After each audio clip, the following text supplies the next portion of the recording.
पहले कहा था, ज़हने इंसान को बेदार तो होने दो, हर कौम पुकारेगी हमारे हैं रसूल। यानी ज़हने इंसान को बेदार तो होने दो, हर कौम पुकारेगी हमारे हैं रसूल। ये मुस्तफ़ा जानी रहमत का नारा है, सरकार दो आलम ने अता फरमाया है। कुरान पाक को देखिए, कुरान पाक जो हमको हिदायत का नूर अता फरमाता है, वो कुरान जो हमें रोशनी अता फरमाता है, वो कुरान जो हमें बरकत अता फरमाता है, वो कुरान जो हमें रहमत अता फरमाता है। और कुरान में आया है, अल्लाह फरमाता है, वनुनज़्ज़िलु मिनल कुरानी मा हुवा शिफ़ाउन व रहमतुल लिल मोमिनीन। हम कुरान में ऐसी चीज को नाजिल फरमाते हैं जो मोमिन के लिए शिफा भी होता है, मोमिन के लिए रहमत भी होता है। यानी कुरान में मोमिन के लिए अल्लाह ने शिफा भी रख दी है, कुरान में अल्लाह ने मोमिन के लिए रहमत भी रख दी है। मैं कहना चाहता हूं कि तुम सुबह के वक्त में फजर की नमाज पढ़ना, पढ़ने के बाद सूरह फातिहा की तिलावत करना, तेरे घर में बरकत होगी, तेरे घर में रहमत होगी। शाम के वक्त में तुम सूरह रहमान की तिलावत करना, तेरे घर में रहमत होगी। तुम शाम के वक्त में सूरह वाकिया की तिलावत करना, तेरे घर में रहमत होगी। और अगर तेरा बच्चा बीमार पड़ जाए, अगर तेरा बच्चा अगर आसिफ ज़्यादा हो जाए, अगर तेरे बच्चे नज़्र बद के शिकार हो जाए, आ जाना अल्लामा नसीमुल कादरी के पास। ये आगे बढ़ेंगे, सूरह नास पढ़ के दम करेंगे, सूरह काफिरून पढ़ के दम करेंगे, सूरह रहमान पढ़ के दम करेंगे। और अगर तेरे वालिद का इंतकाल हो जाए और तुझको एहसास हो कि वालिद परेशानी में है, तो मदरसे का तलबा आगे बढ़ेगा, कुरान की तिलावत करेगा, तो कुरान रहमत भी अता करता है, कुरान शिफा भी अता करता है, कुरान हमेशा यानी शिफाअत भी अता कर देता है। वाह, सुभान अल्लाह, सुभान अल्लाह। बहुत यानी वो कुरान है जो हमें रहमत भी अता फरमाता है, वो कुरान हमें शिफा भी अता फरमाता। हम अपने दिलों में लेके चलें कि इसका असर मेरी कब्र तक पहुंचे कि अल्लाह मेरी कब्र को रोशन फरमा दे। यानी इस कदर हम सरकार दो आलम से वाबिस्तगी करें। मैं कहना चाहता हूँ, आज मेहमान रसूल के सरों पे ये दस्तार, उसके सरों पे दस्तार रखी जाएगी। अल्लाह तबारक व तआला उसकी इस दस्तार को पूरी कौम के लिए मुबारक फरमाए। मैं आपसे कहना चाहता हूँ, आज हम नसीमुल कादरी के यहाँ आए हैं तो हम इनके मेहमान हैं। आप अगर कल हमारे भाई नकीब आज़म हिंदुस्तान मुरादाबाद गए थे, मुरादाबाद वालों के मेहमान, अभी फिर मैं यहाँ से लौट के बलरामपुर जाऊँगा, मैं उसका मेहमान हो जाऊँगा। जो जिनके यहाँ आता है वो उसका मेहमान होता है। लेकिन आप जरा गौर तो करें कि मदरसे में जो आता है वो किसका मेहमान होता है।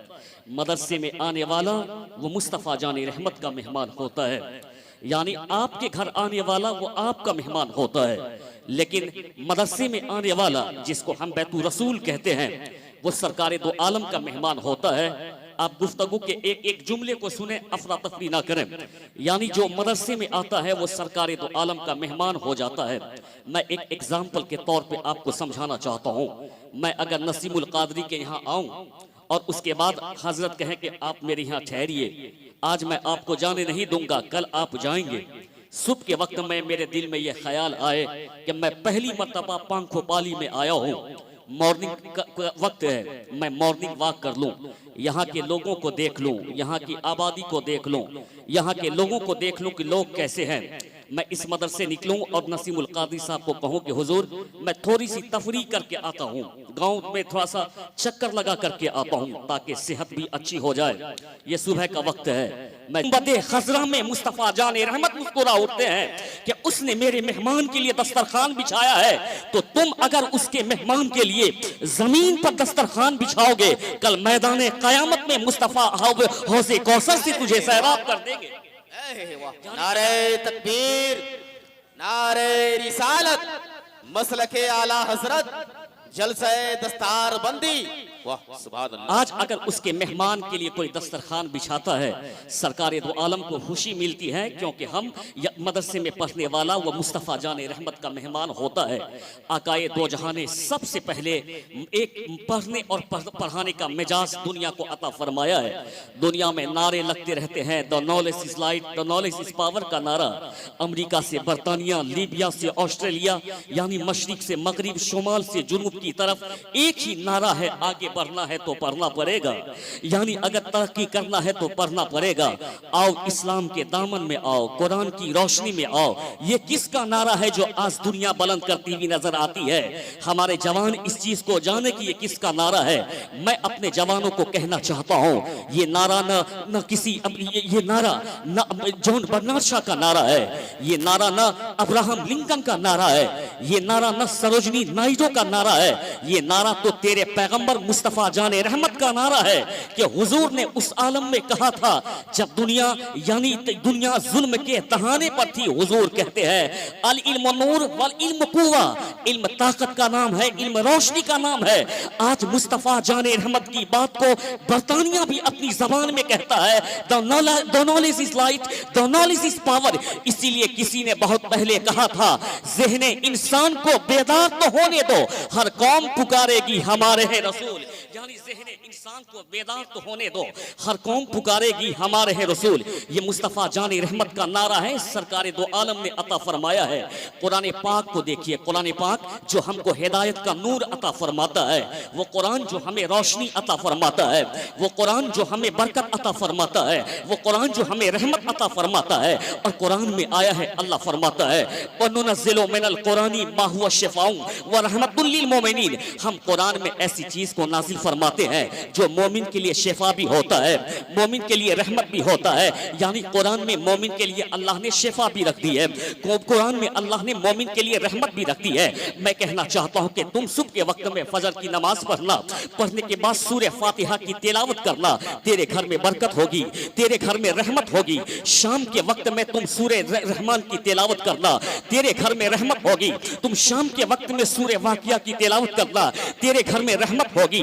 और अगर तेरा बच्चा बीमार पड़ जाए, अगर तेरा बच्चा अगर आसिफ ज़्यादा हो जाए, अगर तेरे बच्चे नजरे बद के शिकार हो जाए, आ जाना अल्लामा नसीमुल कादरी के पास। ये आगे बढ़ेंगे, सूरह नास पढ़ के दम करेंगे, सूरह काफिरून पढ़ के दम करेंगे, सूरह रहमान पढ़ के दम करेंगे। और अगर तेरे वालिद का इंतकाल हो जाए और तुझको एहसास हो कि वालिद परेशानी में है, तो मदरसे का तलबा आगे बढ़ेगा, कुरान की तिलावत करेगा, तो कुरान रहमत भी अता करता है, कुरान शिफा भी अता करता है, कुरान हमेशा यानी शिफाअत भी अता कर देता है। वाह सुभान अल्लाह, सुभान अल्लाह। बहुत यानी वो कुरान है जो हमें रहमत भी अता फरमाता है, वो कुरान हमें शिफा भी अता फरमाता है। मुर्दों के ऊपर हम इसाल करें तो अल्लाह उस मुर्दे को माफ फरमा देता है, मग़फ़िरत भी अता फरमा देता है। उस कुरान का कोई जवाब नहीं। आप दिल लगाएंगे तो मैं कलेजी नहीं कलेजा पेश करके जाऊंगा आपके यहाँ में, इसलिए कि मदरसा ऐसी नहीं चलता है। एक आलिम दीन जब यानी सऊबतों मुसीबतों को बर्दाश्त करते हैं तब मदरसा चलता है। लोगों की बातों को सुन करके, तकालीफ उठा करके, घर कहाँ है यानी बंगाल का रहने वाला दीन की खिदमत सीवान में आकर के करता है उड़ीसा का रहने वाला दीन की खिदमत आकर के यूपी में करता है रहने वाला महाराष्ट्र का दीन की खिदमत आकर के पंजाब में करता है। ये दीन से मोहब्बत है, ये दीन से लगाव है, ये दीन से उल्फत है, ये आलिम दीन की यानी मेहनत है कि आज मदरसा सलामत है, आज खानका सलामत है, आज 11वीं सलामत है, आज 12वीं सलामत है, आज मसलक के अहले सुन्नत का तराना सलामत है। इसीलिए हुजूर ने किसी जमींदार को अपना वारिस नहीं बनाया, किसी पत्नीदार को अपना वारिस नहीं बनाया, किसी लखपति को अपना वारिस न बनाया। अगर किसी राजा को अपना हुजूर वारिस बनाते तो उसी तरीके से महल वीरान पर गया होता, जैसे कि यानी राजस्थान की महल वीरान हो गई है, जैसे कि गुजरात में राजाओं की महल वीरान हो गई है। हुजूर ने आलिमों को अपना नाइब बनाया है। ये आलिम की मेहनत है कि मदरसा आज भी जगमगा रहा है, हाफिज़े कुरान अता कर रहा है। नारे तकबीर, नारे रिसालत, मसलके आला हजरत, अज़मते इस्लाम, अज़मते मुस्तफा। वाह बहुत अच्छा पैगाम। आप एक को और कम कर दें ताकि लोग एक एक जुमले को समझें। ये आलिम की मेहनत है कि आज मदरसा जगमगा रहा है। आप मदरसे को पैसे देते हैं, आप मदरसे को रुपया देते हैं, देहात में लोग अनाज देते हैं, लेकिन मदरसा आपको हाफिज़ कुरान देता है, मदरसा आपको कारी कुरान देता है, मदरसा आपको आलिम दीन देता है। आप दुनिया का छोटा सा सरमाया यानी मदरसे को देते हैं, मदरसा आपको दुनिया से लेके आखिरत तक का सरमाया अता फरमा देता है। मदरसे का का कोई जवाब नहीं है। मैं कहता हूं कि इस मदरसे में कुरान की तालीम दी जाती है। वो कुरान जो रहमत और बरकत और नेमत हमको अता फरमाता है, उस कुरान का कोई जवाब नहीं। कुरान में अल्लाह ने नमाज का हुक्म नाफिज फरमाया। कुरान में अल्लाह ने, ये मैं इसलिए आपको कहना चाहता हूं कि मत मेरा बच्चा कहे कि the knowledge is power, the knowledge is light, ये किसी दानिश्वर का नारा है। नहीं नहीं, बल्कि आला हजरत की जबानी ये कहे कि वह जो न थे तो कुछ न था, वह जो न हो तो कुछ न हो, जान वो है जहान की, जान है तो जहान है। ये किसी का नारा नहीं, मुस्तफा जाने रहमत का नारा है। कुरान का जब मैं मुताला करता हूं, नमाज का हुक्म कुरान में, रोजे का हुक्म कुरान में, ज़कात का हुक्म कुरान में, लेकिन कुरान का आप मुताला करें कि मुस्तफा जाने रहमत के ऊपर पहली वही कौन सी नाजिल हुई? नमाज की नाजिल हुई, रोजे की नाजिल हुई, या ज़कात की नाजिल हुई, या सदका तो खैरात की नाजिल हुई, या वालिदैन के हुकूक की नाजिल हुई? जब मैं मुताला करता हूं तो मुझको पता चलता है कि अल्लाह ने सबसे पहले वही जो नाजिल फरमाई थी अपने महबूब के ऊपर में, इकरा बिस्मि रब्बिका, रीड योर नेम ऑफ अल्लाह, पढ़ो अपने रब के नाम से। क्या मतलब? यानी अल्लाह ने पहले इकरा कहा, पहले नमाज का हुक्म बाद में, इकरा कहा पहले ज़कात का हुक्म बाद में, इकरा कहा पहले सदकात का हुक्म बाद में, इकरा कहा पहले रोजे का हुक्म बाद में, इकरा कहा पहले वालिदैन की फरमाबरदारी का हुक्म बाद में, इकरा कहा पहले आखिरत का बयान बाद में, इकरा कहा पहले जन्नत का बयान बाद में, इकरा कहा पहले यानी मुस्तफा की अजमत का बयान बाद में। क्या मतलब है? यानी कुरान हम जो तमाम उलूम का सरचश्मा है, वो हमको आवाज देता है। इसलिए कि नमाज का समझना वो इकरा के मौकूफ है, रोजे का जानना वो इल्म पे मौकूफ है, यानी ज़कात का समझना वो इल्म पे मौकूफ है, जन्नत का समझना इल्म पे मौकूफ है, दोज़ख को समझना इल्म पे मौकूफ है। इसलिए रब पहले अपने बंदे को इल्म अता करता है ताकि बंदा जानकार भी हो जाए, नबी का वफादार भी हो जाए।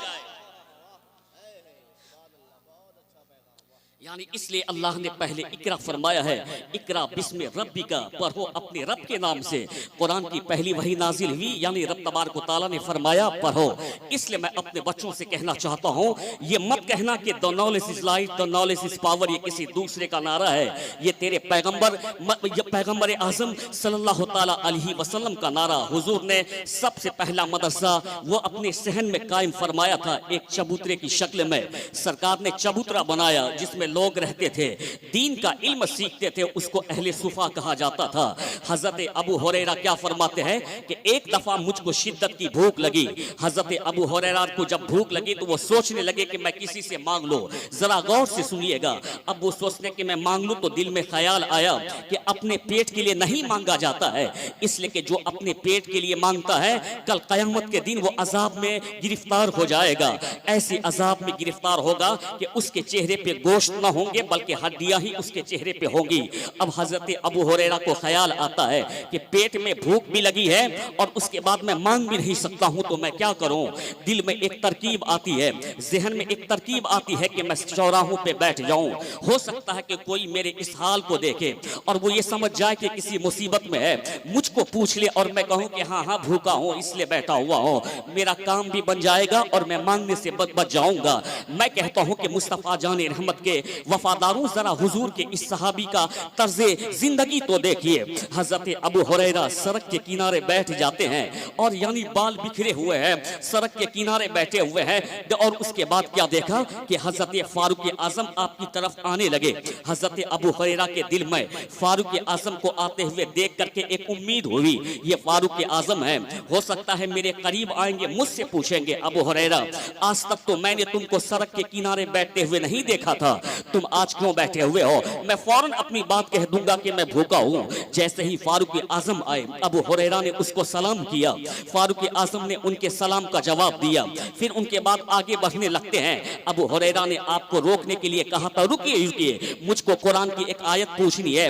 फारूक आजम ने चलते चलते कुरान की आयत बता दी, जो मसला पूछना था चलते चलते फारूक आजम ने यानी आपको बता दिया। मैं कहना चाहता हूं कि वो सहाबी रसूल हैं, भूखे हैं, लेकिन लेकिन सजदे से उनका सर जगमगा रहा है, भूखे हैं इबादत इलाही में मुस्तगरक हैं, भूखे हैं उसके बाद भी अल्लाह की फर्माबरदारी कर रहे हैं। ये इल्म और अमल के जलसे से मैं एक पैगाम आपको देना चाहता हूं कि सहाबी रसूल भूखे हों फिर भी इबादत से गाफिल नहीं, प्यासे हों फिर भी इबादत से गाफिल नहीं। आज अल्लाह ने मुझको वो नेमत अता फरमाई है, मैं नाश्ता भी अच्छे से कर लेता हूँ, मैं दोपहर का खाना भी अच्छे से खा लेता हूँ, मैं रात का खाना भी अच्छे से खा लेता हूँ। मैं कहता हूँ कि जब इतनी नेमत अल्लाह ने तुझको अता कर दी है, क्यों नहीं तुम नमाज पढ़ते हो, क्यों नहीं तुम रोजा रखते हो, क्यों नहीं तुम अल्लाह की फर्माबरदारी करते हो। गुनाह हम करें और उसके बाद अपनी नाकामी का जिम्मेदार हम हुकूमत को ठहराएं, यानी बुराई में हम मुलविस हों, उसके बाद हम यानी नाकामी का जिम्मेदार हुकूमत कहें, हुकूमत को मत कहें। इसलिए कहता हूं कि जब कौम बिगड़ जाती है तो अल्लाह उसके ऊपर में एक जबरदस्त हाकिम को मुसल्लत फरमा देता है। हजरत ख्वाजा हसन बसरी रज़ी अल्लाह ताला अन्हु, जरा गौर से आप सुने, उसके जमाने में यानी हज्जाज बिन यूसुफ एक जालिम जाबिर बादशाह था, वो कूफा का हुक्मरान था, वो जिसको भी देखता उसे सजा दे देता। आलिमों को सजा देना, आबिदों को सजा देना, अच्छे लोगों को सजा देना। एक शख्स दौरे चले आता है, आने के बाद कहा था ख्वाजा हसन बसरी से, ए ख्वाजा हसन बसरी आप अल्लाह के वली हैं, आप ताबई हैं, सरकार आप हाथ उठा करके दुआ करिए अल्लाह तबारक व तआला इस जालिम को, इस हज्जाज बिन यूसुफ को तख्ता इक्तिदार से उतार दे। ख्वाजा हसन बसरी के जुमले को यानी गोपालगंज के लोगों अपने तख्ती दिल पे लिख के जाना, और मेरा अकीदा तो यही है, वह तो इज्जत मंतशा वह तो जिल्ल मंतशा वह तूतिल मुल्क मंतशा वह तंजुल मुल्क मिम्मन तशा। इज्जत देना रब तबारक व तआला का काम है, जलील करना रब तबारक व तआला का काम है, बादशाह बनाना रब तबारक व तआला का काम है, फिर उसको मोहताज बना देना रब तबारक व तआला का काम है। यानी उसने क्या कहा था ख्वाजा हसन बसरी से कि हुजूर आप दुआ क्यों नहीं करते हैं कि अल्लाह हज्जाज को मेरे सर से दूर फरमा दे। ख्वाजा हसन बसरी के जुमले को सुनिए, आपने कहा था मैं तो दुआ कर दूंगा, लेकिन तुम नहीं जानते हो कि ये हज्जाज मेरे सर पे क्यों मुसल्लत हुआ है, ये तो मेरे गुनाहों की वजह से मेरे सर पे मुसल्लत हुआ है। अल्लाह उस समय ये ख्वाजा हसन बसरी ने कहा था, आज कौन ऐसी बुराई है जिसमें हम मुलविस नहीं हैं, कौन ऐसा गुनाह है जिसमें हम मुलविस नहीं है, कौन ऐसी खता है जो हम नहीं करते हैं। मैं कहना चाहता हूँ होना तो ये चाहिए था कि आसमान से पत्थरों की बारिश होती, होना तो ये चाहिए था कि आसमान से आग की बारिश होती। पिछली उम्मतों में आसमान से पत्थर की बारिश हुई, आसमान से आग की बारिश हुई, जमीन पलटा दी गई, होना यही चाहिए था। लेकिन ये करम और एहसान मुस्तफा जानी रहमत का है, यानी ये सरकार दो आलम का करम है।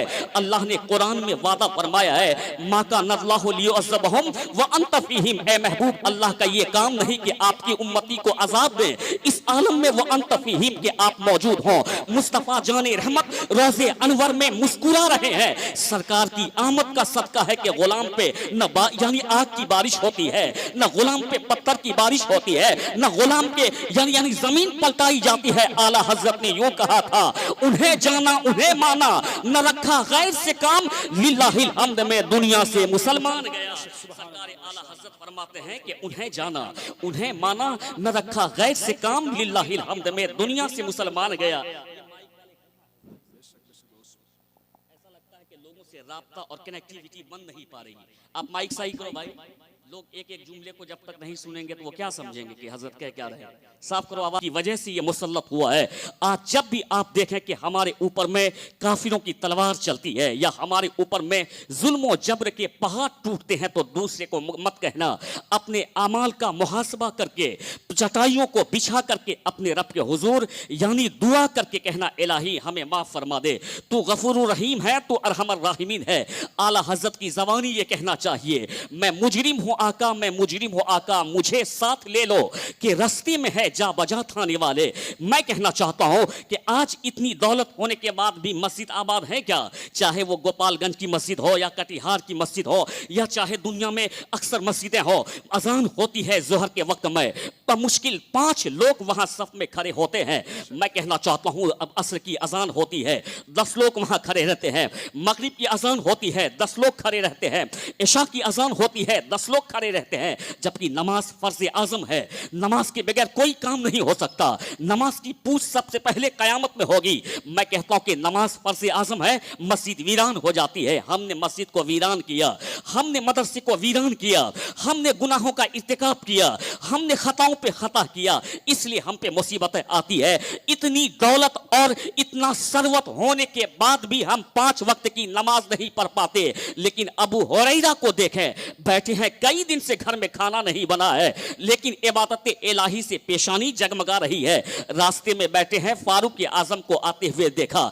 इसीलिए हदीस में आया है कि मुझ जैसा गुनहगार अगर सोने का एक पहाड़ अल्लाह की राह में खैरात कर दे तो उतना सवाब नहीं मिलेगा कि एक सहाबी रसूल मुट्ठी भर जौ खैरात करे, अल्लाह उनको उतनी नेकी अता फरमा देगा।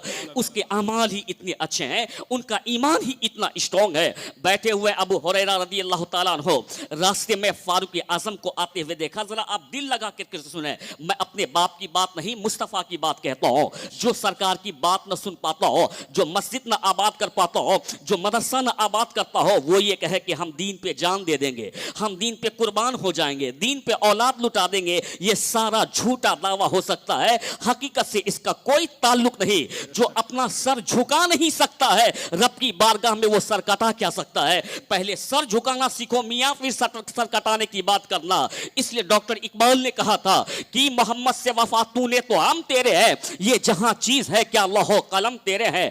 अबू हुरैरा ने फारूक आजम को देखा, आगे बढ़ के सलाम किया, सलाम का जवाब दिया। फारूक आजम अपने रास्ते को लिए। अब ये परेशान है कि रुके नहीं तो मैं कैसे रुदाद सुनाऊं। वो अपने रास्ते को चले गए। अबू हुरैरा बैठे हुए हैं, मांग नहीं सकते अपने लिए, इसलिए कि अपने लिए मांगना जायज नहीं है। और उनके बाद क्या देखा कि सिद्दीक़ अकबर आ रहे हैं। सिद्दीक़ अकबर को आते हुए देखा तो दिल में ख्याल आया, वो तो फारूक थे, ये सिद्दीक थे, हो सकता है कि मेरा काम बन जाए। सिद्दीक़ अकबर जैसे करीब आए, अबू हुरैरा ने उसको सलाम किया। सलाम करने के बाद सिद्दीक़ अकबर ने सलाम का जवाब दिया और उनके बाद आगे बढ़ने लगे। अब अबू हुरैरा को घबराहट हुई, ये भी आगे बढ़ रहे हैं, मैं कैसे इनको रोकूं? कहा रुकिए रुकिए, कुरान की एक आयत पूछनी है। पूछा उनसे कुरान की एक आयत, जो मसला पूछना था पूछा उनसे। सिद्दीक़ अकबर चलते चलते उनको जवाब देते हैं, किताबों में आया है कि फारूक आजम को भी मालूम था अबू हुरैरा क्यों बैठे हैं, लेकिन फारूक आजम के घर में भी कई दिन से चूल्हा नहीं जला था, कैसे रुकते मेहमान को ले जाते।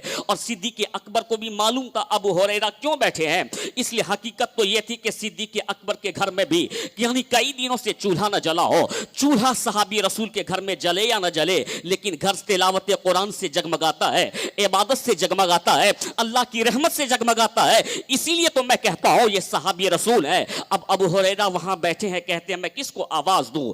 इतने में क्या देखा, जिसको सब जब लोग थक जाते हैं जिनको आवाज देते हैं, जो मसीहों के मसीहा, जो मसीहे आदमियत हैं, जो मोहसिन इंसानियत हैं, देखा कि शमशुद्दोहा बदरुद्दोजा नूरुल हुदा मुस्तफ़ा जाने रहमत का चेहरा नजर आया। सरकार अबू हुरैरा की तरफ बढ़ रहे हैं। अब अबू हुरैरा को यकीन हो गया, फारूक रुके या ना रुके, यानी सिद्दीक रुके ना रुके, लेकिन मुस्तफ़ा जरूर रुकेंगे। ये कौनैन के ताजदार हैं, जिसने पैदा होते ही कहा था अल्लाहुम्मा रब्बे हबली उम्मती, ए अल्लाह मेरी उम्मत को हिबा फरमा दे, उसे मेरे हवाले कर दे, वो सरकार जरूर रुकेंगे। अब अबू हुरैरा खड़े होते हैं, सोचते हैं कि मैं सरकार को सलाम करूं, लेकिन वो सरकार को सलाम करने से पहले सरकार ही ने उनको सलाम कर दिया। मैं अपने तमाम जवानों से कहना चाहता हूं कि सलाम करना तेरे आका की सुन्नत है, सलाम जरूर किया करो आपस में। हदीस में आया है, मुस्लिम शरीफ की हदीस, बुखारी में, हुजूर कहते कि हक़्क़ुल मुस्लिम अलल मुस्लिम खम्सुन, रद्दुस सलाम व इयादतुल मरीज व इत्तिबाउल जनाइज व इयादतुल मरीज, और आया है व तशमीतुल आतिश व इजाबतुद दावा। यानी हुजूर कहते हैं कि मुसलमानों के ऊपर मुसलमान के 5 हक होते हैं, उन्हीं में से पहला हक सलाम का जवाब देना बताया है। मियाँ अगर कोई सलाम करता है तो समझो कि वो दुआ देता है। हुजूर कहते कि सलाम को फैलाया करो। आप कहेंगे अस्सलामु अलैकुम, अल्लाह 10 नेकी देगा, और इजाफा कीजिए, कहिए अस्सलामु अलैकुम व रहमतुल्लाह, अल्लाह 20 नेकी देगा, और इजाफा कीजिए अस्सलामु अलैकुम रहमतुल्लाहि बरकातुहू, यानी अल्लाह आपको 30 नेकी अता फरमाएगा।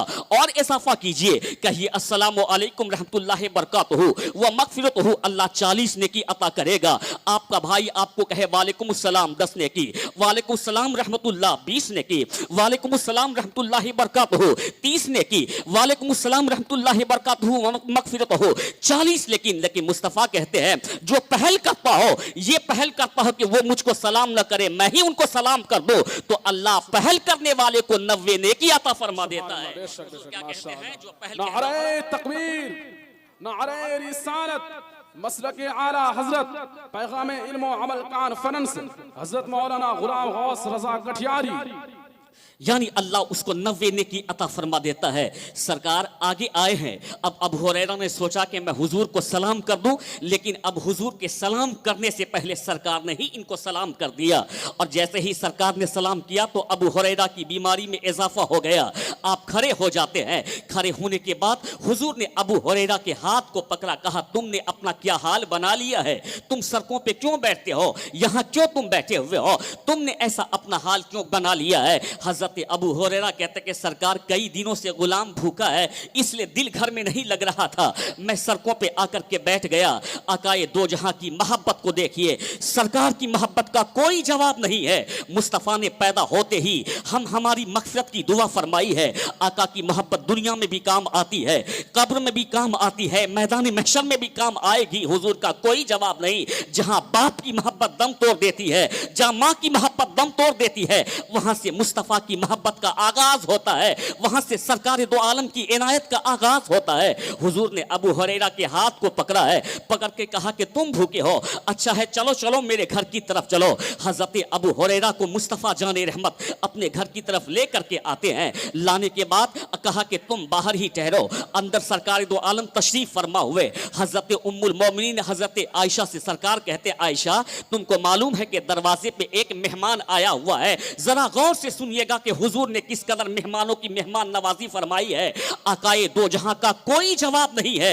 मौलवी तारीफ करे तो लोग कहेगा कि गुलाम तारीफ करता है, आप मत उसको देखिए।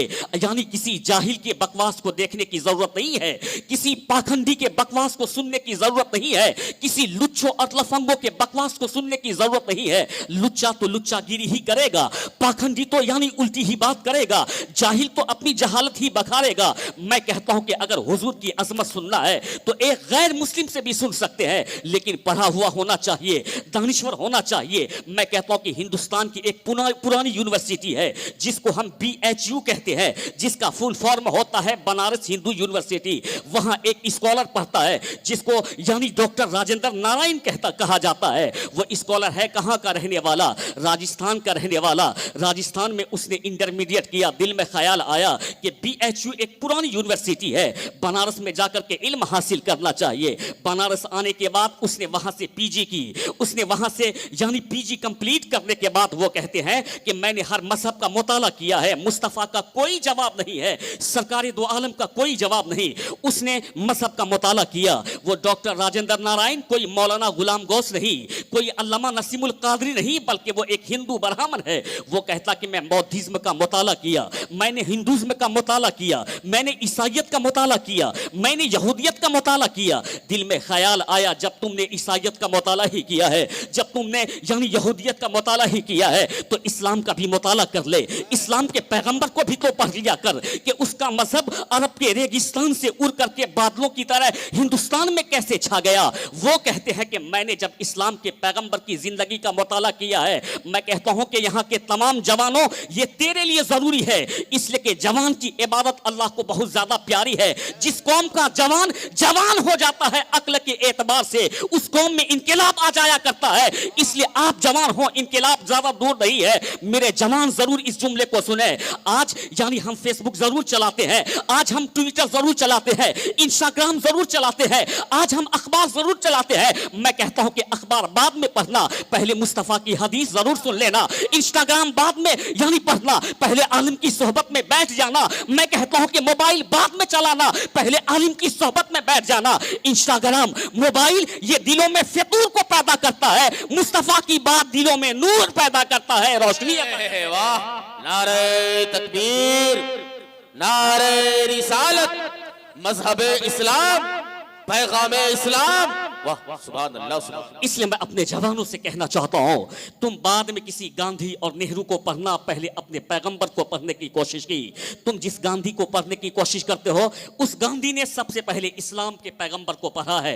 आप स्टेटमेंट उठा करके देखिए, खुद फादर ऑफ नेशन ने कहा था, जवाहरलाल नेहरू को बुला करके कहा था कि मैं तुमको एक आदेश देता हूं कि तुम सादगी इख्तियार कर लो, और कहा था कि सादगी इख्तियार करने के लिए मैं तुमको राम जी की बात नहीं बताऊंगा, मैं तुमको कृष्ण जी की बात नहीं बताऊंगा, इसलिए कि कृष्ण और राम वो कोई तारीखी हस्ती नहीं है। मैं इस्लाम के पैगंबर के दो साथी की बात बताना चाहता हूं। ये फादर ऑफ नेशन ने 1947 में कहा था नेहरू से कि तुमको अगर सादगी सीखनी है तो अबू बकर सिद्दीक से सीखा करो, तुमको सादगी अगर सीखनी है तो उमर फारूक के आजम से सीखा करो। अरबी का मकूला है,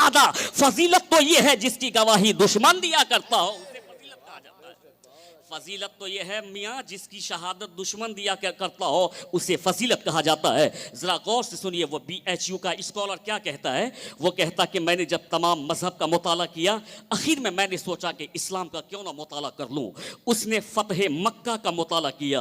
हुजूर ने जो मक्का को फतह किया है, एक नोट लिखा है, Muhammad the prophet of Muhammad, यानी आकाए दो जहां के ऊपर एक किताबचा लिखा है, नोट लिखा है।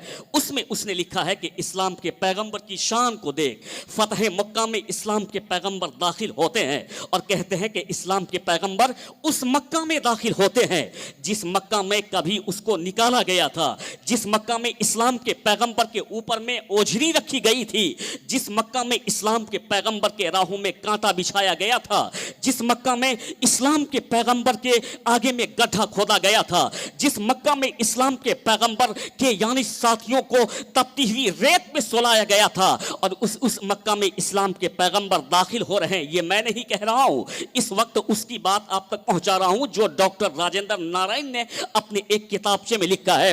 वो कहते हैं कि इस्लाम के पैगंबर 12,000 लश्करे जर्रार के साथ मक्का में दाखिल हो गए, मक्का को फतह फरमा लिया। लेकिन वो ये कहते कमाल तो ये है कि एक जान भी न गई। डॉक्टर राजेंद्र नारायण कहता है कि अगर ईरान के बादशाह ने इलाका को फतह किया तो लाखों लोगों की जान गई है। जरा गौर से सुनिएगा मेरे जवान, मैं कहना चाहता हूं कि यानी ईरान के बादशाह ने अगर ईरान के बादशाह ने इलाका फतह किया, लाखों लोगों की जान गई, लाखों लोग की जान खत्म हुई, तब एक इलाका फतह हुआ। रूम के बादशाह ने अगर एक इलाका फतह किया, लाख लोगों की जान गई है, तब एक इलाका फतह हुआ है। वो कहते हैं कि अगर चंगेज खान ने इलाका फतह किया, लाखों लोगों को मौत के घाट उतार दिया, तब जाकर के एक इलाका फतह हुआ। लेकिन कहते हैं देख इस्लाम के पैगंबर जिसको रहमतुल्लिल आलमीन कहा जाता है, उसका कोई जवाब नहीं। इस्लाम के पैगंबर उस मक्का में दाखिल हुए जिस मक्का में कांटा, जिस मक्का में आपके कंधे पे ओझरी रखी गई थी। इस्लाम के पैगंबर मक्का में दाखिल हो गए, मक्का को फतह कर लिया, खाने काबा को साफ कर लिया और खाने काबा की छत पे अजान दिला दी। वो हिंदू राइटर कहता है कि इस्लाम के पैगंबर ने मक्का फतह कर ली, किसी को खराश तक नहीं आई है। तो वो ब्राह्मण कहता है कि दुनिया का बादशाह इलाका फतह करता है, इस्लाम के पैगंबर दिलों को फतह किया करते हैं, दिलों को जीता करते हैं। मैं नहीं कह रहा हूं, डॉक्टर राजेंद्र नारायण कह रहा है। आज सारी दुनिया इस्लाम के पैगंबर की यही खूबियां बयान कर रही है। सरकार आला हजरत ने बहुत पहले समंदर को कूजे में लाते हुए कहा था कि आपने कहा था कि वह कमाले हुस्ने हुजूर है कि गुमाने नक्शे जहां नहीं, यही फूल खार से दूर है, यही शम्मा है कि धुआं नहीं। आपने कहा था कि तेरे वस्फ तो ऐबे तनाई से है बरी, हैरान हूं मेरे शाम में क्या क्या कहूं तुझे। लेकिन रजा ने खत्मे सुखन इसमें कर दिया, खालिक का बंदा खल्क का आका कहूं तुझे। आकाए दो जहां ने अपनी बीवी से क्या पूछा कि ए आयशा दरवाजे पे मेहमान आया हुआ है। सरकार दो आलम मेहमान नवाज थे। हजरत मौलाना रूम ने अपनी किताब मसनवी शरीफ में लिखा है, एक हदीस को नकल किया, जरा गौर से सुने, हुजूर के किरदार को देखें। कल आकाए दो जहां के किरदार को हम पेश करते थे दुनिया वालों के सामने में, आज हमारा किरदार ही इतना गंदा है, लोग मुझको देख करके इस्लाम को जानने की कोशिश करते हैं। लेकिन कल दुनिया वाले गौसे आजम के किरदार को देखते थे, गरीब नवाज के किरदार को देखते थे, महबूब इलाही के किरदार को देखते थे, यानी ख्वाजा बख्तियार काकी के किरदार को देखते थे।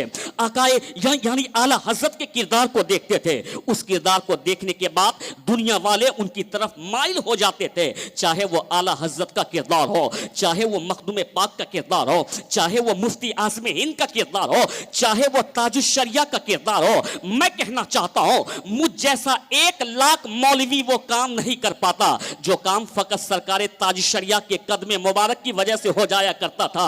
अल्लाह हुस्मत मैं कहता हूं इसलिए कि मुझ जैसा गुनहगार तो नफ्स परस्त है, शोहरत का भूखा है, शोहरत का तलबगार है, शोहरत के लिए जीता मरता है। ये हम लोग हैं जो जीते हैं शोहरत के लिए, मरते हैं शोहरत के लिए। लेकिन एक आरिफ बिल्लाह है, वो शोहरत के लिए नहीं जीते हैं, वो यानी मसलक के लिए जीते हैं, वो मजहब के लिए जीते हैं। रज़ाई अता फरमाता है जब कोई जीता है रज़ाए इलाही के लिए, उसकी जबान भी मकबूल हो जाती है, उसका हाथ भी मकबूल हो जाता है, उसका चेहरा भी मकबूल हो जाता है, उसका कदम भी मकबूल हो जाता है, उसका पूरा वजूद ऐसे मकबूल होता है कि सरकार ताजुश शरिया अगर रहे अफ्रीका में, डॉक्टर उनके चेहरे को देख करके कलमा पढ़ करके मुसलमान हो जाए। अगर सरकार ताजुश शरिया रहे हिंदुस्तान में, उनके चेहरे को देख करके बदअकीदा सुन्नी सहीउल अकीदा हो जाए।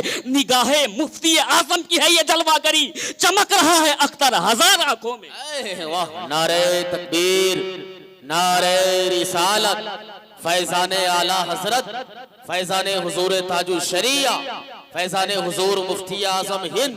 वाह सुभान अल्लाह। निगाहे मुफ्ती आजम की है ये जलवागरी, चमक रहा है अख्तर हजार आंखों में। कल बुजुर्गों की जिंदगी को देख करके लोग कहते थे कि जब गुलाम इतना निराला है तो नबियों के इमाम कितने आला होंगे। इस बात पे आप गौर करें, आकाए दो जहां ने किस कदर मेहमानों की मेहमान नवाजी फरमाई है। आकाए दो जहां के पास चंद लोग आए, जरा गौर से सुने, मदीना में उन लोगों का रहने का कोई ठिकाना नहीं, वो बाहर के लोग थे। हुजूर ने क्या फरमाया, ये मुसाफिर लोग हैं, मेरे सहाबा एक एक को तुम मेहमान बना लो।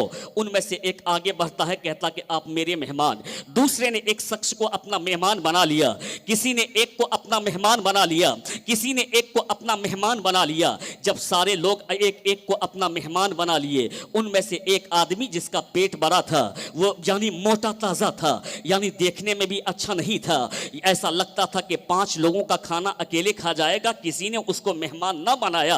सरकार दो आलम ने आखिर में उसका हाथ पकड़ा, कहा चलो जब किसी ने तुझको अपना मेहमान न बनाया तो मैं तुझे अपना मेहमान बनाता हूं। देख किरदार मुस्तफ़ा को देख, मुस्तफ़ा की अजमत को देख। मैं कहना चाहता हूं जो लोग हम पे भूकने की कोशिश करते हैं वो अपने घर की खबर लें, वो अपने गिरेबान में झांक करके देखें, मियां हम मुल्क हिंदुस्तान में रहते हैं, किराए पे मुल्क हिंदुस्तान में हम नहीं रहते हैं। ये बात कान खोल करके सुन लो। ताजमहल बनाया है तब हिंदुस्तान में रहते हैं, लाल किला बनाया है तब हिंदुस्तान में रहते हैं, कुतुब मीनार दिया है तब हिंदुस्तान में रहते हैं, अल्लामा फजल हक खैराबादी ने शहादत दी है तब हिंदुस्तान में रहते हैं, मुफ्ती रजा अली खान ने यानी मुसीबत उठाई है तब हिंदुस्तान में रहते हैं। हम किराए में हिंदुस्तान में नहीं रहते हैं। जो हमको मशवरा देता है कि तुम चले जाओ पाकिस्तान, मैं कहता हूं कि हमें तो यहां से मोहब्बत है, यहां की मिट्टी से मोहब्बत है। हम वुजू करके अपने इसी हिंदुस्तान की मिट्टी पे अपने रब को सजदा करते हैं। जब मौत आती है तो वुजू और यानी गुस्ल करके कफन ओढ़ करके इसी मुल्क की मिट्टी में हम समा जाते हैं, दफन हो जाते हैं। हमको न चाइना से मोहब्बत है, अगर तुझको मोहब्बत है तो मैं तुझको मशवरा देता हूं, तू चाइना चला जा, तू ही चला जा बर्तानिया, तुझको बर्तानिया से मोहब्बत है, तू ही चला जा अमेरिका अगर अमेरिका से मोहब्बत है। हमको तो हिंदुस्तान से मोहब्बत है। 15 जनवरी यानी 26 जनवरी को, 15 अगस्त को हमारा बच्चा बच्चा मदरसे में पुकार के कहता है सारे जहां से अच्छा हिंदुस्तान हमारा, हम बुलबुलें हैं इसकी ये गुलसेता हमारा। यानी हमारा बच्चा बच्चा पुकार करके कहता है सारे जहां से अच्छा हिंदुस्तान हमारा, हम बुलबुलें हैं इसकी ये गुलसेता हमारा। बात दूर न चली जाए, मैं जल्दी से उसे पूरी कर देना चाहता हूं ताकि अगले खतीब का भी नंबर आना चाहिए। अब मैं अपनी बात को समझने की कोशिश करता हूं। हुजूर के अखलाक करीमाना को देखिए, हुजूर ने उस मेहमान को लिया और अपने घर के लिए गए। मैं कहता हूं कि दौलतों से मियाँ कभी कामयाब नहीं हो पाओगे, जितनी भी दौलत होगी वो कम ही पड़ जाएगी। कामयाब होना है तो मुस्तफ़ा के गुलाम बन जाओ, यहाँ भी कामयाब हो जाओगे, वहाँ भी कामयाब हो जाओगे।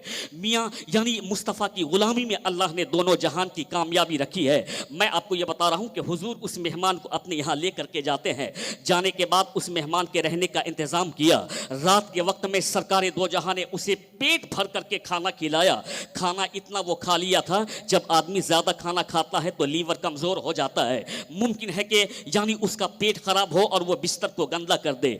ऐसा ही हुआ, वो यहूदी था, उसने बिस्तर को गंदा कर दिया। और उनके बाद सरकार दो आलम जब सुबह के वक्त में उठे, हुजूर को ये मालूम हो गया कि ऐसा लगता है कि कोई मामला है। सरकार दो आलम की मोहब्बत देख, हुजूर के अखलाक करीमाना को देख, सरकार के अखलाक करीमाना को देख करके डॉक्टर यानी डॉक्टर माइकल हार्ट ने कहा था, मत कहना तन्हा किसी जात का नाम मोहम्मद अरबी है।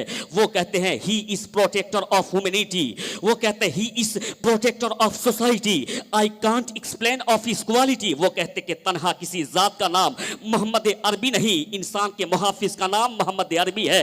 तन्हा किसी जात का नाम मोहम्मद अरबी नहीं, समाज के रक्षक का नाम मोहम्मद अरबी है, जिसकी तरजमानी फखरे जमीनो जमन, सरमाए इल्म फन, बरेली के ताजदार, हम गुरबाए अहले सुन्नत के मददगार। आला हजरत सरकार ने यूं कहा था, सरवर कहूं कि मालिक को मौला कहूं तुझे, बागे खलील का गुले ज़बा कहूं तुझे, अल्लाह रे तेरे जिस्मे मुनव्वर की ताबिश है, ए जाने जा मैं जाने तजल्ला कहूं तुझे। लेकिन रज़ा ने खत्मे सुखानी इस पे कर दिया, खालिक का बंदा खल्क का आका कहूं तुझे। लेकिन रज़ा ने खत्मे सुखन इस पे कर दिया, खालिक का बंदा खल्क का आका कहूं तुझे।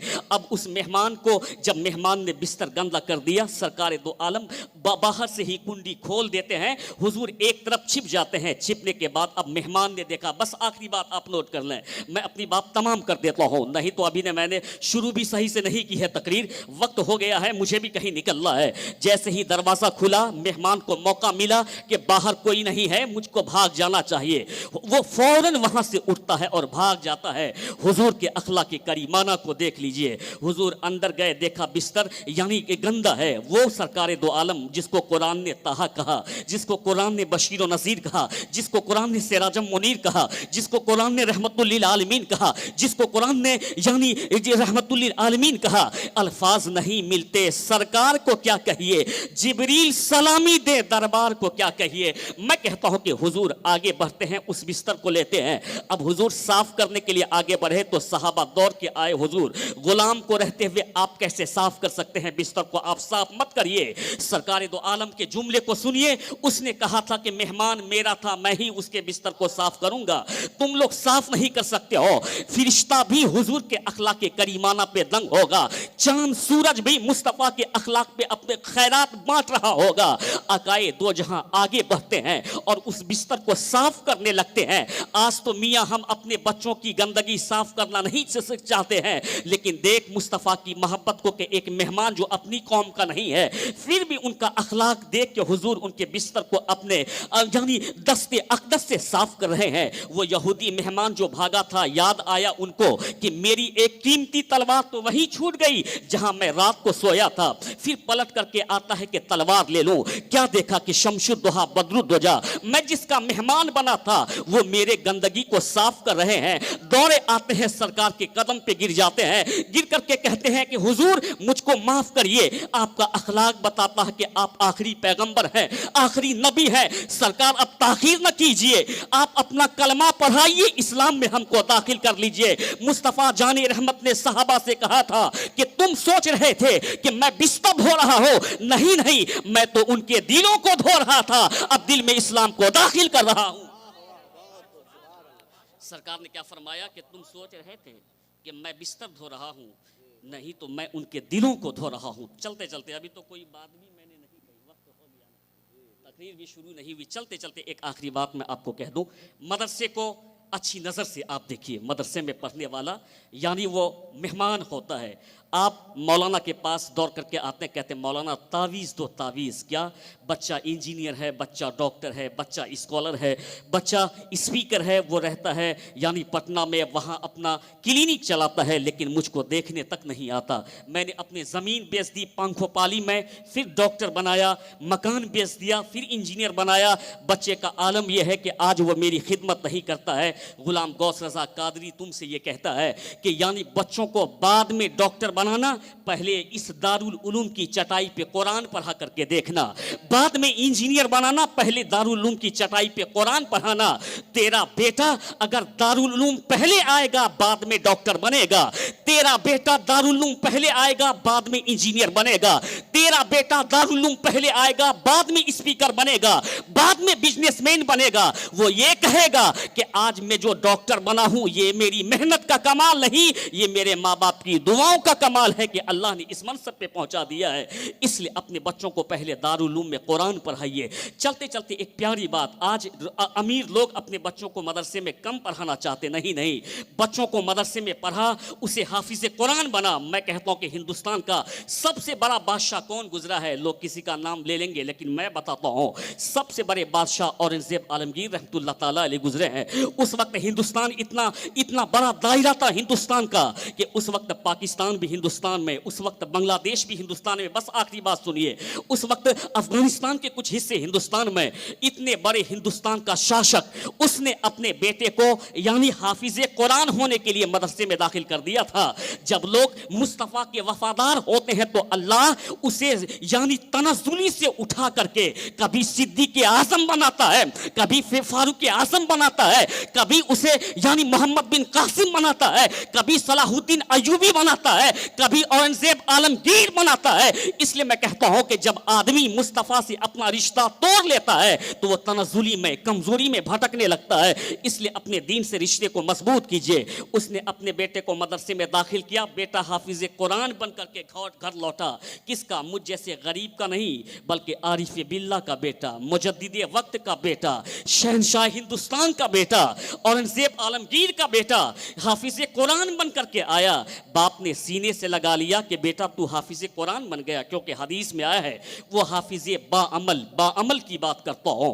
अल्लाह वालिदैन के चेहरे पे ऐसा ताज रखेगा कि मैदान क़यामत में आफताब की रोशनी मान पड़ जाएगी। उसके ताज की रोशनी के सामने मैं कहना चाहता हूं कि बेटे को सीने से लगाते हुए औरंगजेब आलमगीर ने कहा था कि बेटा तुम फना मकाम पे चले जाओ, तेरे दादा रहते हैं उसे भी तो खुशखबरी दो। आज जिन बच्चों की दस्तारबंदी है उसके बाप भी खुश हैं, उसकी माँ भी खुश है, उसका दादा अगर हयात से है वो भी खुश है, नहीं तो उसकी रूह जरूर खुश है, यानी तमाम तर लोग खुश हैं। तो उसने कहा था जा दादा से मुलाकात कर, तेरे दादा खुश हो जाएंगे। औरंगजेब आलमगीर के बेटे गए अपने दादा के पास, जल्दी से मैं अपनी बात पूरी कर दूं। गए, दादा को सलाम किया, कहा दादा मैं एक खुशखबरी लेकर के आया हो। कहा बेटा कौन सी खुशखबरी लेकर के आया हो? कहा कि आपका पोता हाफिज कुरान बन गया है, कुरान को हिफ्ज कर लिया है। मैं कहना चाहता हूं कि ये कुरान जिसके हिफाजत की जिम्मेदारी अल्लाह ने ली है, इन्ना नहनु नज़्ज़लना ज़िक्रा व इन्ना लहू लहाफ़िज़ून। मैं कहता हूं कि दुनिया की तमाम किताब ला, बाइबिल ला, दूसरी किताब ला, उस किताब के तमाम नुस्खे को तुम एक जगह ले आओ और किताब को जला दो, दरिया में फेंक दो, दफन कर दो, तो इंजील का मानने वाला इंजील तुझको नहीं सुना सकता है। यह तन्हा कुरान का मौजज़ा है कि कुरान के तमाम नुस्खे को तुम दफन कर दो, लेकिन मेरा एक छोटा सा बच्चा आगे हाफिज़े कुरान बढ़ेगा, वो सूरे फातिहा से सूरे नास तक पढ़ के ये कहेगा है कौले मोहम्मद कौले खुदा, फरमान न बदला जाएगा, बदलेगा जमाना लाख मगर कुरान न बदला जाएगा। है कौले मोहम्मद कौले खुदा, फरमान न बदला जाएगा। बात दूर न चली जाए तो उसके दादा रोने लगते हैं, खुश नहीं हुए बल्कि रोने लगे। कहा कि हुजूर दादा तो खुश होता है ना कि पोता आज हाफिज़े कुरान हो गया तो आप खुश होइए।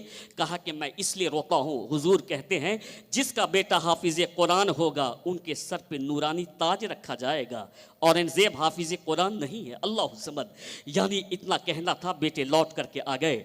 आने के बाद अपने वालिद के पास आए, शहनशाह हिंदुस्तान के पास आने के बाद कहा कि क्या हुआ? दादा ने क्या कहा? कहा हुजूर, दादा रोने लगे और उसने कहा था काश मेरा बेटा हाफिज़े कुरान होता, तो अल्लाह मुझको भी ये मनसब और ये मर्तबा अता फरमाता। इतना सुनना था, अपने तमाम वजीरों को बुला करके कहा कि तुम लोग ये राज ये तुम लोग इक़्तिदार को संभालो। अब औरंगजेब तभी ही इस कुर्सी पे बैठेगा जबकि वो हाफिज कुरान हो जाए। औरंगजेब आलमगीर रहमतुल्लाह ताला अलैह मदरसे में चले जाते हैं। तारीख में आया है जिसने 1 महीने में हिफ्ज किया उसे आला हजरत कहा जाता है, जिसने 6 महीने में हिफ्ज किया उसे औरंगजेब आलमगीर कहा जाता है। 6 महीने में कुरान को हिफ्ज किया और अपने वालिद के सामने आकर के कहा था, बाबा जान अब फिक्र करने की जरूरत नहीं, आपका बेटा औरंगजेब भी हाफिज कुरान हो चुका है। और दिल्ली की सरजमीन पे ऐलान करा दिया गया कि दिल्ली की जामे मस्जिद में इस बार कोई और नहीं बल्कि शहनशाह हिंदुस्तान तरावी की नमाज पढ़ाएंगे और कुरान उसमें सुनाएंगे। अब दिल्ली की जामे मस्जिद भर गई, शहनशाह हिंदुस्तान सुनाएंगे। आने के बाद औरंगजेब आलमगीर रहमतुल्लाह ताला अलैह यानी आप तिलावत करने लगे, तरावी की नमाज होने लगी। आपके पीछे में एक बुजुर्ग नमाज पढ़ते थे। एक दिन उस बुजुर्ग ने लुकमा दे दिया। औरंगजेब आलमगीर रहमतुल्लाह ताला अलैह सलाम फेर करके कहते हैं, कौन है जिसने मेरे हाफिजे का चैलेंज किया? अल्लाह वाले थे, वो किसी हुकूमत से नहीं डरते हैं। भला अल्लाह वाले किसी हुकूमत से क्या डरेंगे? इसलिए मैं कहता हूं जो मुस्तफ़ा का दीवाना होता है वो नहीं डरता है, वो तख्त व ताज की फिक्र नहीं करता है। वो ये कहता है कि मेरी जान जाए या रह जाए, मेरा खानदान लुटे या रह जाए, लेकिन मुस्तफ़ा के नामूस पर कोई हर्फ आने मैं नहीं दूंगा। और ये कोई नई बात नहीं है। जब भी उलमाए अहले सुन्नत ने हक की आवाज़ को बुलंद किया है तो मुसीबतों का सामना उसको झेलना पड़ा है। चाहे मुजाहिद मिल्लत की ज़ात हो, चाहे वो अल्लामा अरशदुल कादरी की ज़ात हो, चाहे वो ताजुश शरिया की ज़ात हो, या आज के वक्त के मुफ्ती सलमान अजहरी साहब की बिल्ला हो, घबराने की कोई जरूरत नहीं। जो यानी अल्लाह जिससे मोहब्बत फरमाता है उसे आजमाइशों में डाल देता है, रब ही आजमाइश में कामयाब करके उसे मकाम अता फरमा देता है। इसलिए घबराने की कोई जरूरत नहीं है। अल्लाह ताला उनके यानी उसे रिहाई अता फरमाए। हम तमाम तो लोग उनके हक में दुआ करते हैं। बात दूर न चली जाए, मैं कहता हूं उसने जब कहा था कि मैं हूं तेरे हाफिजे का चैलेंज करने वाला, कहा कि आप हैं, कहा कि कुरान लाया जाए। वहां कुरान पाक जो किताब की शक्ल में 7 रखे हुए थे, 7 को लाने के बाद देखा 4 में वही इबारत लिखी हुई है जो शहनशाह हिंदुस्तान तिलावत फरमा रहे हैं, 3 में वह इबारत लिखी हुई है जिसको वो बुजुर्ग बता रहे हैं। तो शहनशाह हिंदुस्तान ने कहा था, हुजूर मेरी बात ज्यादा मजबूत है, इसलिए कि 4 नुस्खे में वो इबारत जो मैं तिलावत करता हूं, 3 में वो बात जो आप कहते हैं। अल्लाह वाले थे, रुमाल निकाली औरंगजेब आलमगीर के सर पे रख दिया। कहा क्या देख रहे हो? कहा हुजूर लौहे महफूज देख रहा हूं। क्या देख रहे हो सरकार? लौहे महफूज पे वही इबारत देख रहा हूं जो आप बता रहे हैं। तो अल्लाह वाले ने कहा था तुम कुरान याद करके सुनाते हो, फकीर लौहे महफूज देख करके बताया करता है। अल्लाह तबारक तआला इन्हीं बातों पे अमल करने की तौफीक अता फरमाए। वमा अलैना इल्लल बलागुल मुबीन। हयात बाकी, मुलाकात बाकी। अस्सलामु अलैकुम रहमतुल्लाह ताला।